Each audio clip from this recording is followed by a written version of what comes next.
ngomong dengan orang tuanya, orang tua juga boleh ngomong dengan anaknya. Boleh ngomong itu maksudnya diskusi. Jadi tidak bisa anak itu diem atau anak ditekan oleh orang tuanya, orang tua ego kepada anaknya. Seperti itu tidak boleh, karena ada anak itu karena orang tuanya pingin anaknya pandai, bisa aja si anak kecil ini, si SD ini kalau nilainya buruk dipukulin sama ayahnya atau ibunya ya. Walau alam nih ya, ini cerita aja. Itu, Ustaz. Lah iya, kan gitu. Pinginnya itu anaknya nomor 1 terus, gitu ya gitu. Nah inilah yang sebenarnya itu dilarang. Nah suatu ketika anaknya sudah gitu, di SMP sama, dia nggak bisa pukulin lagi. Di SMA nggak bisa pukulin lagi. Anaknya kan ada dendam lama-lama dengan ayahnya. Nah bisa aja dengan dendam inilah sebenarnya banyak sekali makhluk yang bicara di tubuhnya. Sudah bicara di dalam tubuhnya istilahnya. Berarti perilaku keras orang tua terhadap anak menyebabkan anak ini ada tekanan batin, sehingga bisa juga halus. Dia seperti itu bisa aja. Penglihatan ya. Penglihatan atau suara. Atau sama aja mendengar dia. Jadi halusinasinya orang yang kena obat-obatan itu begini. Ini ada 2 yang sering saya tangani orang-orang yang kena obat-obatan itu. Yang satu dia nggak ada halusinasi tapi pengen sembuh. Pengen sembuh, saya nggak punya halusinasi. Yang satu lagi halusinasi, tapi juga pengen sembuh, tapi nggak ngerti kenapa halusinasinya. Nah, kalau yang tidak halusinasi agak lebih mudah, dia dituntunnya lebih gampang. Yang penting kamu niat jangan main-main lagi dengan narkoba. Kemudian saya ajarkan doa seperti ini, kemudian saya bantu doakan. Kemudian doa saya samalah membersihkan sesuatu yang ada di dalam otaknya atau darahnya. Sebenarnya di otaknya itu sendiri juga karena dia melakukan sesuatu hal yang buruk, narkoba itu dia ingin apa? Ingin santai. Dia ingin apa? Dia ingin tidak ketemu sama bapaknya atau ibunya. Dia ingin apa? Karena dia putus, dia ingin melupakan pacarnya. Pelarian seperti itu. Kan seperti pelarian ya. Nah, itu pada saat itu nanti ada lagi. Kalau yang tidak halusinasi, kamu dulu pakai narkoba gimana? Saya pengen aja. Nah, itu biasanya nggak halusinasi. Tapi ada ketergantungan juga. Ada ketergantungan karena sudah pernah ngerasain rasanya. Jadi kalau kamu itu makan sate ayam enak di situ itu. Kalau kamu makan sate ayam di sini nggak enak kan, terus inget yang dulu yang enak. Jadi ada kepingin. Apakah itu ada akhlak yang keliru juga untuk itu, Pak Ustaz? Iyalah. Ketergantungan itu. Lah iya, yang dilakukan kan salah. Jadi bagaimana membedakan seseorang terkena halusinasi atau memang dia suka atau kepengen tuh? Bagaimana secara kalau yang kelihatannya itu, Pak? Jadi kalau yang namanya halusinasi itu ada sesuatu yang dia omongkan. Jadi dia sadar ada yang ngomong di sini, gitu. Yang tidak ngomong itu bipolar, itu nggak ngomong. Karena bipolar itu sebenarnya kesurupan tapi nggak tahu dia kalau dia itu kesurupan. Kalau bipolar itu sebenarnya kesurupan.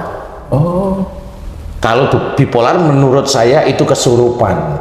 Insya Allah saya hafal. Cuma yang kesurupan itu sifatnya yang disurupin, sehingga dia sifatnya itu masuk pada motoriknya. Nah titik itu sifat yang mana?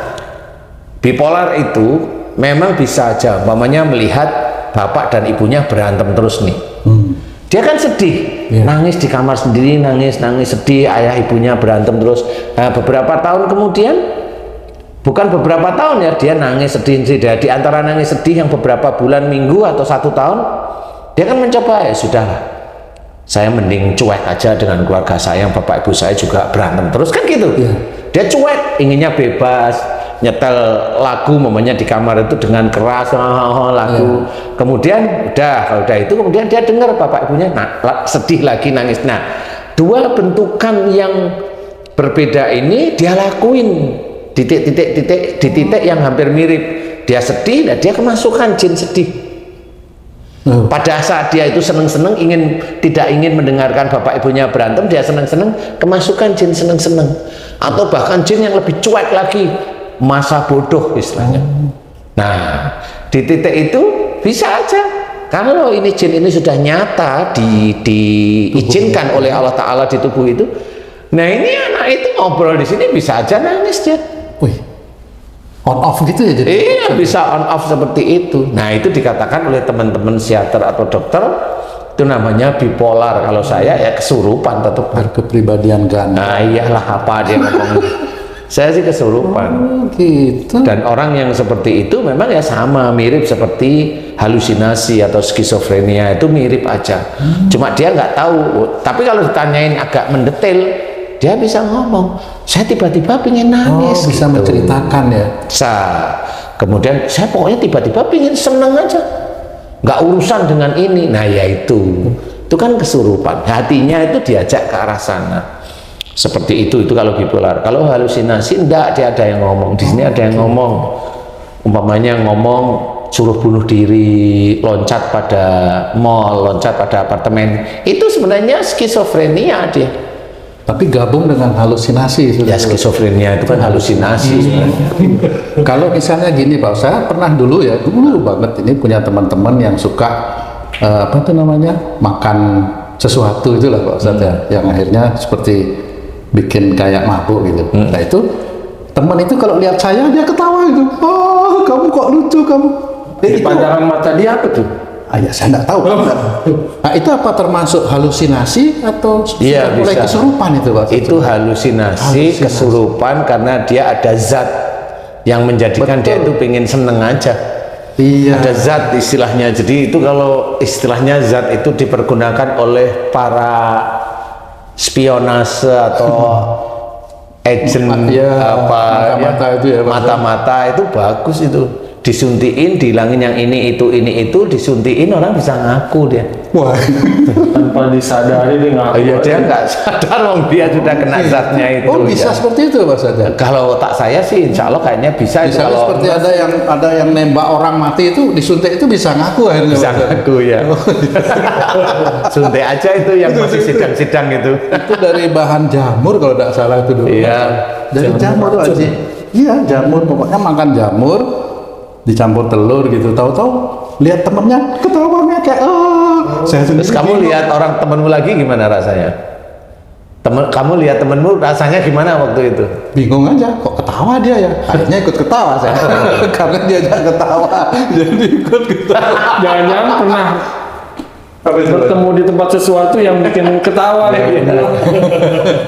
Apakah kalau orang yang itu terkena halusinasi itu bisa melakukan kriminalitas itu, bisa membunuh atau malah Bisa aja kan kalau mamanya yang terjun dari apartemen itu kan karena dia diputus sama suaminya atau dia punya utang yang nggak bisa bayar, akhirnya loncat, itu seperti itu. Pada saat dia, jadi orang itu tahunya hanya bunuh diri, padahal dia itu punya persoalan di sebelum itu, sehingga pada waktu dia persoalan nggak ketemu itu kan orang itu akan berpikir apa bunuh diri itu ringan apa ya, selesai apa itu enggak.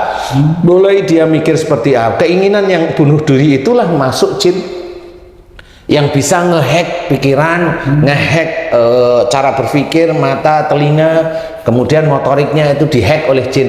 Lah yang komputer medsos saja bisa dihack, apalagi jin. Kemarin Ustadz, saya pulang dari sini, itu saya kan deket perlintasan kereta, Ya, Ustadz. Pintu kereta. kereta. Itu pintu kereta paling lama nutupnya. Jadi 2 menit kereta belum ada, 3 menit itu udah ditutup. Jadi kesan orang ketabrak kereta itu hampir tidak ada, karena kan lama dia. Ya, jadi dia harus nunggu. Lama. Nah, kemarin kejadian ada wanita ketabrak kereta di situ, Ustaz. Sampai hancur, sampai lama mengut-mengutin serpihannya itu. Berkeping-keping. Iya. Nah, saya berpikir, kenapa pasti disaksikan oleh pengemudi kendaraan banyak? Karena kan 2 menit itu udah panjang tuh antrian.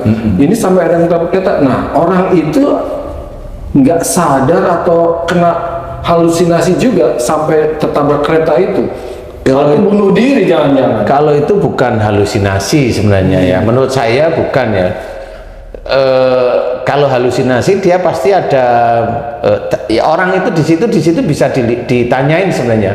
Orang ini nyebrang biasa atau nyebrang dengan pandangan itu kosong, seperti itu. Jadi nggak lihat kiri kanan, nyebrang aja dia biasa kayak begini. Jadi kayak nggak ada apa-apa, itu bunuh diri. Wong dia juga nggak lihat ada kereta apa enggak, kan dia hanya nyebrang aja.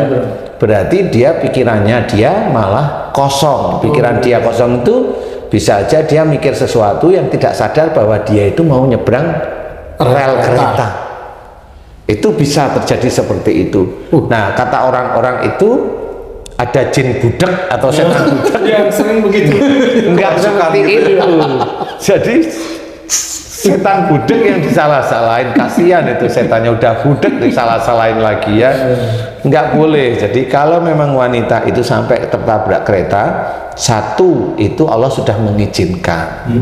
Berarti orang ini memang meninggalnya Takdirnya begitu. takdirnya ketabrak kereta. Nah, kenapa? Pasti dari titik itu Allah pasti akan bukan Allah, pasti orang itu pasti punya kesalahan.